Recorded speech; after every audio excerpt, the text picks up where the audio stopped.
So, today we're going to read chapter 2. Now, chapter 2 is all about power and control. It's still introducing us to the world, it's introducing us to the different people and places in Panem, but we are going to read chapter 2. Now, as we read chapter 2, it is a very short chapter. But I want you to think about why the reaping is so powerful. What does it show us about control in the world here? Okay? So, I have a little bit of a dilemma for you. And my question to you is, would you volunteer to save somebody that you love? I would like you to think about that question as we go forward and read this chapter. Okay, so one time when I was in a hide in a tree, waiting motionless for game to wander by, I dozed off and fell 3 meters to the ground, landing on my back. It was as if the impact had knocked every wisp of air from my lungs, and I lay there struggling to inhale, to exhale, to do anything. That's how I feel now, trying to remember how to breathe. Unable to speak, totally stunned as the name bounces around the inside of my skull. Someone is gripping my arm, a boy from the scene, and I think maybe I started to fall and he caught me. There must have been some mistake. This can't be happening. Prim was one slip of paper in thousands. Her chances of being chosen were so remote that I'd not even bothered to worry about her. Hadn't I done everything? Taken the tesserae, refused to let her do the same, one slip in thousands. The odds had been entirely in her favour. But it hadn't mattered. Somewhere far away, I can hear the crowd murmuring unhappily, as they always do when a 12-year-old gets chosen, because no one thinks this is fair. Then I see her, the blood drained from her face, hands clenched in her fists at her sides, walking with stiff, small steps up towards the stage. Passing me, I see the back of her blouse has become untucked and hangs out over her skirt. It's this detail, the untucked blouse forming a duck's tail, that brings me back to myself. Prim! The strangled cry comes out of my throat and my muscles begin to move again. Prim! I don't need to shove through the crowd. The other kids make way immediately, allowing me a straight path to the stage. I reach her just as she is about to mount the steps. With one sweep of my arm, Prim! The strangled cry comes out of my throat and my muscles begin to move again. Prim! I don't need to shove through the crowd. The other kids make way immediately, allowing me a straight path to the stage. I reach her just as she is about to mount the steps. With one sweep of my arm, I push behind her. I volunteer, I gasp. I volunteer as tribute. Pause here. So, Katniss has just volunteered for her sister. She has put herself in danger. What is this telling us about control? What does this say about Katniss's need or want to control the world that she lives in? There's some confusion on the stage. District 12 hasn't had a volunteer in decades and the protocol has become rusty. The rule is that once a tribute's name has been pulled from the ball, another eligible boy, if a boy's name has been read, or girl, if a girl's name has been read, can step forward to take his or her place. In some districts, in which winning the reaping is such a great honour, people are eager to risk their lives, and the volunteering is complicated. But in District 12, where the word tribute is pretty much synonymous with the name corpse, volunteers are all but extinct. Lovely, says Ethic Trinket.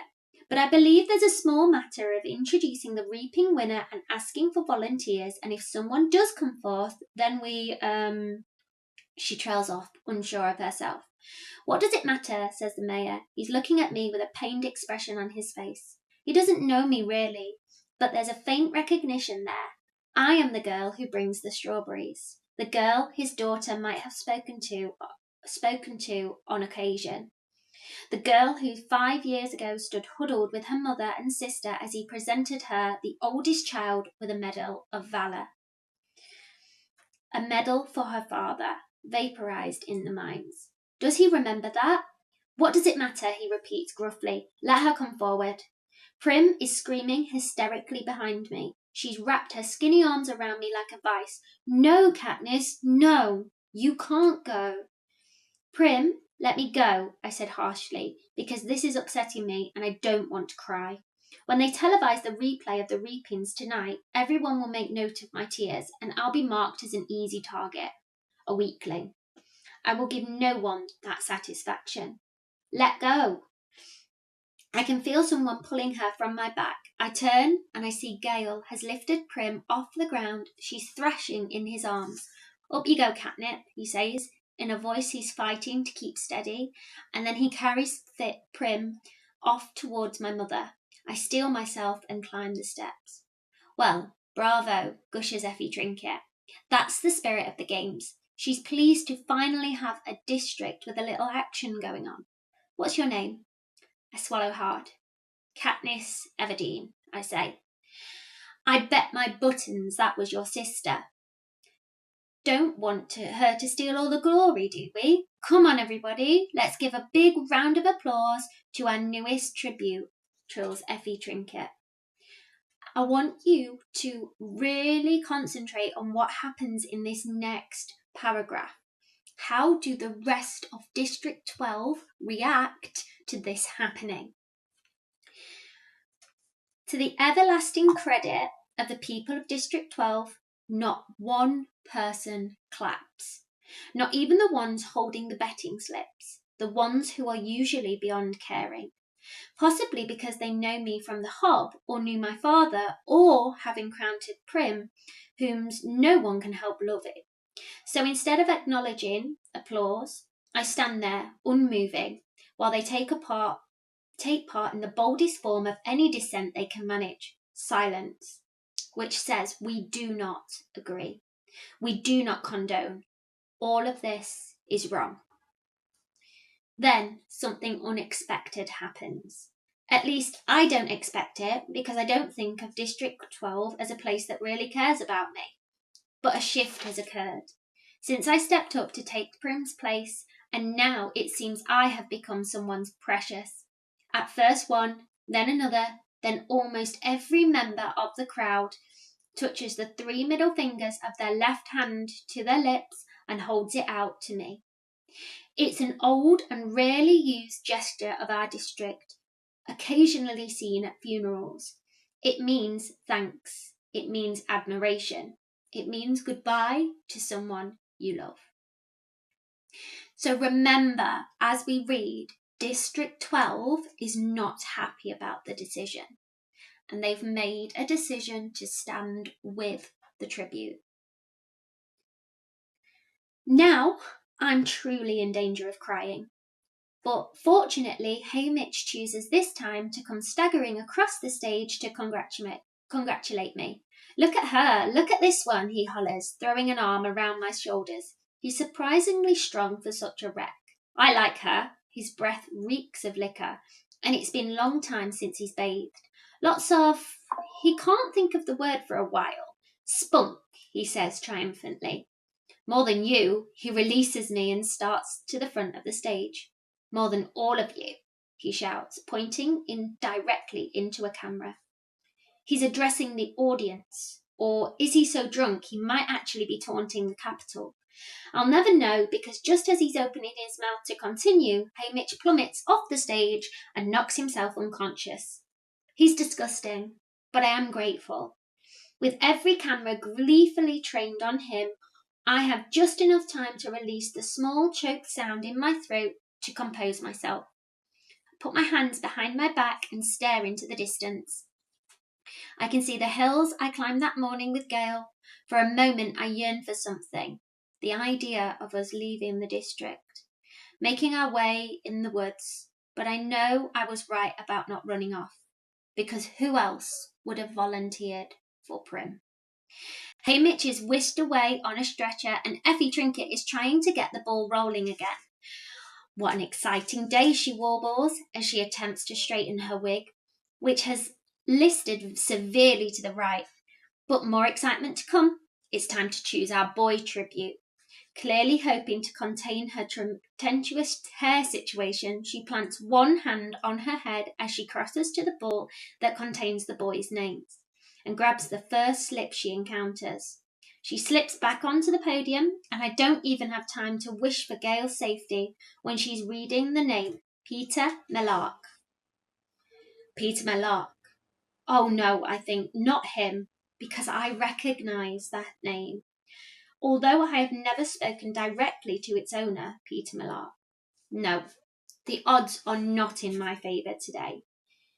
I watch him as he makes his way towards the stage, medium height, stocky build, ashy blonde hair that falls in waves over his forehead. The shock of the moment is registering on his face, but you can see him struggle to remain emotionless. But his blue eyes show the alarm I've seen so often in Prey. Yet he climbs steadily onto the stage and takes his place. Now we have our 2 volunteers for District 12, okay? Katniss Everdeen and Peter Melark. We are going to follow these 2 characters as we go through the book. But right now, I want you to think about what their lives must have been like in District 12 and what they will be like going into the capital and into the Hunger Games. Effie Trinket asks for volunteers, but no one steps forward. He has 2 older brothers, I know, I've seen them in the bakery, but one is probably too old now to volunteer and the other won't. This is standard. Family devotion only goes so far for most people on Reaping Day. What I did was the radical thing. The mayor begins to read the long, dull treaty of treason, and as he does every year at this point, it's required. But I'm not listening to a word. Why him, I think, and then I try to convince myself it doesn't matter. Peter Melark and I are not friends, not even neighbours. We don't speak. Our only real interaction happened years ago, and he's probably forgotten it. But I haven't, and I never will. So, this next part is going to tell us about a character, Peter Melark, but it's going to tell us about who he is as a person. Okay? So I want you to listen to this story, and it's obviously from Katniss's perspective, but I want you to see what it says about Peter here. It was during the worst time of my life. My father had been killed in a mine accident 3 months earlier in the bitterest January anyone could ever remember. The numbness of his loss had passed, and the pain would hit me out of nowhere, doubling me over, racking my body with sobs. Where are you? I would cry out in my mind. Where have you gone? Of course, there was never any answer. The district had given us a small amount of money as compensation for his death, enough to cover 1 month of grieving, after which time my mother would be expected to get a job. Only she didn't. She didn't do anything but sit propped up in a chair, or more often huddled under the blankets on her bed, eyes fixed on some point in the distance. Once in a while, she'd stir, get up as if moved by some urgent purpose, only to then collapse back into stillness. No amount of pleading from Prim seemed to affect her. I was terrified. I suppose now that my mother was locked in some dark world of sadness, but at the time all I knew is that I had not only lost my father, but my mother as well. At 11 years old, with Prim just 7, I took over as head of the family. There was no choice. I bought our food at the market and cooked it as best I could and tried to keep Prim and myself looking presentable. Because if it had become known that my mother could no longer take care of us, the district would have taken us away from her and placed us in the community home. I'd grown up seeing those kids at school. The sadness, the marks of angry hands on their faces, the hopelessness that curled their shoulders forward. I could never let that happen to Prim, sweet, tiny Prim, who cried when I cried, even before she knew the reason, who brushed and plaited my mother's hair before we even left the school, who still polished my father's shaving mirror each morning because she'd hated the layer of coal dust that settled on everything in the steam.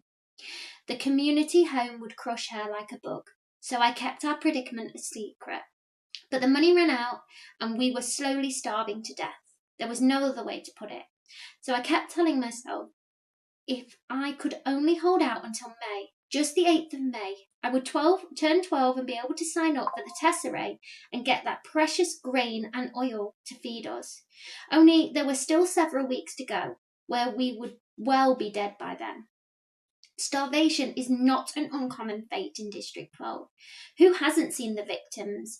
Older people who can't work, children from a family with too many mouths to feed, those injured in the mines struggling through the streets, and one day you come upon them sitting motionless against a wall or lying in the meadow.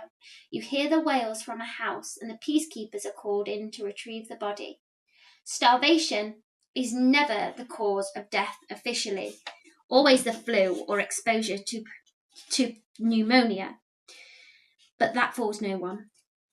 On the afternoon of my encounter with Peter Malark, the rain was falling in relentless icy sheets. I had been in town trying to trade some threadbare old baby clothes of Prim's in the public market, but there were no takers.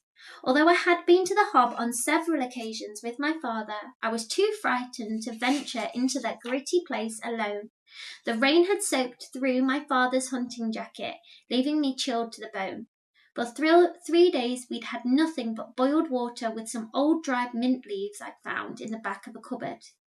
By the time the market closed, I was shaking so hard I dropped my bundle of baby clothes in a muddy puddle. I didn't pick it up for fear I would kneel over and never be able to regain my feet. Besides, nobody wanted those clothes. I couldn't go home, because at home was my mother with her dead eyes and my little sister with her hollow cheeks and cracked lips.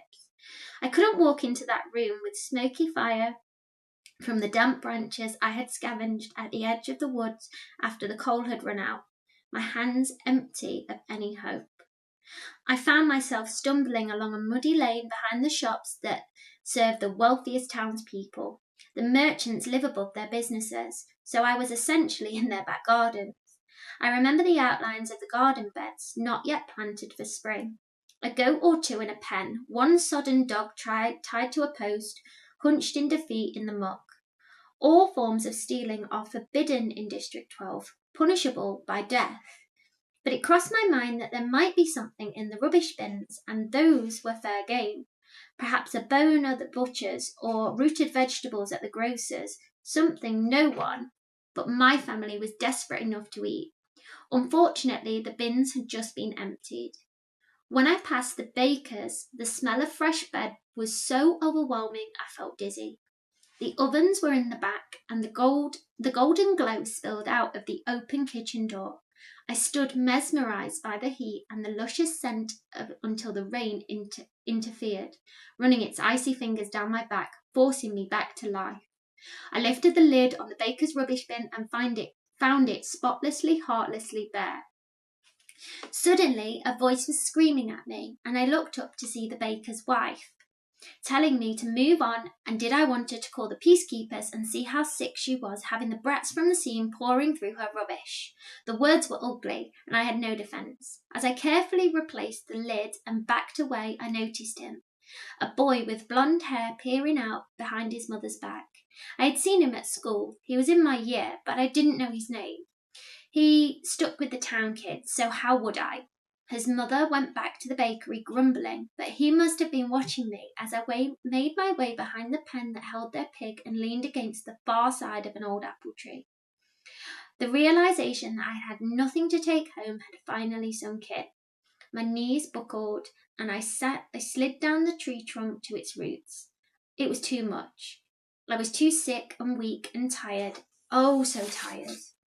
Let them call the peacekeepers and take us to the community home, I thought, or better yet, let me die right here in the rain. There was a clatter in the bakery, and I heard the woman screaming again, and the sound of a blow, and I vaguely wondered what was going on. Feet sloshed towards me through the mud, and I thought, it's her. She's coming to drive me away with a stick. But it wasn't. It was the boy. In his arms he carried 2 large loaves of bread that must have fallen into the fire, because the crust was scorched back. His mother was yelling, "Feed it to the pig, you stupid creature. Why not? No one decent will buy burned bread."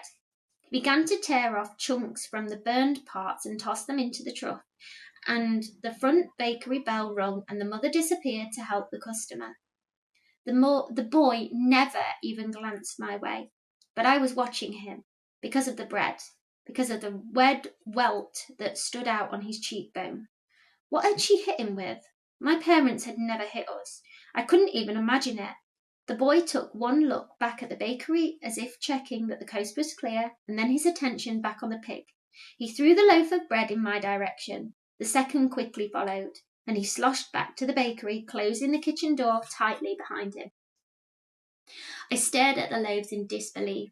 They were fine, perfect really, except for the burned areas. Did he mean for me to have them? He must have, because there they were at my feet. Before anyone could witness what had happened, I shoved the loaves up under my shirt, wrapped the hunting jacket tightly around me, and walked swiftly away. The heat of the bread burned into my skin, but I clutched it tighter, clinging to life. By the time I reached home, the loaves had cooled somewhat, but the insides were still warm. When I had dropped them on the table, Prim's hand reached to tear off a chunk, but I made her sit, forced my mother to join us at the table, and poured warm tea. I scraped off the black stuff and sliced the bread. We ate an entire loaf, slice by slice. It was good, hearty bread, filled with raisins and nuts. I put my clothes to dry at the fire and crawled into bed. I fell into a dreamless sleep. It didn't occur to me until the next morning that the boy might have burned the bread on purpose, might have dropped the loaves into the flames, knowing it meant being punished and then delivering them to me. But I dismissed this. It must have been an accident. Why would he have done it? He didn't even know me. Still, just throwing me the bread was an enormous kindness that would have surely resulted in a beating if discovered. I couldn't explain his actions. We ate slices of bread for breakfast and headed to school. It was as if spring had come overnight. Warm, sweet air, fluffy clouds. At school, I passed the boy in the hall. His cheek had swelled up and his eye had blackened. He was with his friends and didn't acknowledge me in any way. But as I collected Prim and started for home that afternoon, I found him staring at me from across the courtyard. Our eyes met only for a second, and then he turned his head away. I dropped my gaze, embarrassed. This was when I saw it, the first dandelion of the year. A bell went off in my head. I thought of the hours spent in the woods with my father, and I knew how we were going to survive. So I want you to think of that memory, and I want you to think, in a world where people don't have much power, little moments like this stand out. What does it tell us about Peter? What does it tell us about Katniss? What does it even tell us about Prim? It's really, really important that as we read, little scenes like this will always make a big difference to our perception of what the characters are doing. To this day, I can never shake the connection between this boy, Peter Millark, and the bread that gave me hope, and the dandelion that reminded me that I was not doomed. And more than once I have turned in the school hallway and caught his eyes trained on me, only to quickly flit away. I feel like I owe him, and I hate owing people. Maybe if I had thanked him at some point, I'd be feeling less conflicted now. I thought about it a couple of times, but the opportunity never seemed to present itself, and now it never will. Because we're going to be thrown into an arena to fight to the death. Exactly how am I supposed to work a thank you in there? How? It just won't seem so sincere if I'm trying to slit his throat. The mayor finishes the dreary treaty of treason and motions for Peter and me to shake hands. His are as solid and warm as those loaves of bread. Peter looks at me right in the eye and gives me my hand what I think is meant to be a reassuring squeeze. Maybe it's just a nervous spasm. We turn to face the crowd as the anthem of Panam plays. Oh well, I think, there will be 24 of us. Odds are someone else will kill him before I do. And of course, the odds have not been very dependable of late. So, that takes us to the end of chapter 2. We've worked through the reaping. We know about District 12. As we go into chapter 3, we're going to leave District 12 and go into the capital and then into the arena. But these 2 chapters and chapter 3 are really important because what these early chapters tell us what they are, what the people are thinking and what the people need. Okay? So I still want you to think about the very first question we looked at the beginning. So why was the reaping so powerful? What did it show us about control?